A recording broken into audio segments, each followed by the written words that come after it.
আমার শখ কিন্তু এখনো পূরণ হয়নি, আর এটা আমার শখ না। বিভিন্ন বড় বড় দেশের সিনেমার পাশে আমার দেশের সিনেমার পোস্টারও স্থান পাবে। এবার নিজের সিনেমা বরবাদ দেখার জন্য সিনেমা হলে আসলেন মেগাস্টার শাকিব খান। এদিকে ২০ বছর পরে নিজের স্বপ্নের নায়ককে কাছে পেয়ে দুপা ধরে সালাম করলেন এক মেয়ে ভক্ত। আমার মাথায় হাত দিয়েছে, আমি শাকিবের হাতে চুমু খেয়েছি।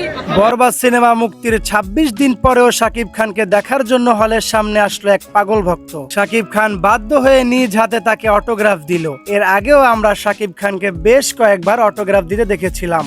ব্যাপারটা বিশ্বাস করার মতো অনুভূতি অসাধারণ, সত্যি বলতে গেলে অনুভূতি অসাধারণ। আমি দেখতেছেন ২৬ দিন পরে হচ্ছে কি আজকে আবার দেখা হয়েছে। তো তবে বরবাদ যেভাবে হলগুলোর মধ্যে ঝড় তোলা শুরু করেছে সেটা দেখে মুগ্ধ হলেন এই সিনেমার নায়ক শাকিব খান। সেই সাথে হৃদয় তো প্রথম সিনেমাতে ছক্কা মেরে দিয়েছে। শাকিব খান নিজেও ভাবতে পারেনি তার সিনেমাগুলো এতটা পরিমাণ জনপ্রিয়তা অর্জন করবে। মেগাস্টার শাকিব খান বললেন, এটা কোনো হলিউড বা বলিউডের সিনেমা না, এটি বাংলা সিনেমা ১০০ কোটি টাকা অতিক্রম করে ফেলবে। আসলে এটা স্বপ্নের মতো। সামনে আমাদের বরবাদ সিনেমার প্রডিউসার শাকিব খানকে দিয়ে আরো ৫টা সিনেমা বানাবেন, সেটা অফিসিয়ালি ঘোষণা দিয়েছেন। যেটা বলতে চাইছে নির্মাতা আমি এটা বুঝতে পারছি এবং আমার বিশ্বাস প্রত্যেকটা মানুষ বুঝতে পারছে এবং কানেক্ট হচ্ছে। এবং আগামীতে আমরা আরো ভালো সিনেমা নিয়ে আপনাদের কাছে আসব। তাছাড়া তাণ্ডব সিনেমা শেষে আবারও আমরা সামনে তুফান 2 এবং বরবাদ 2 সিনেমা দেখতে চলেছি।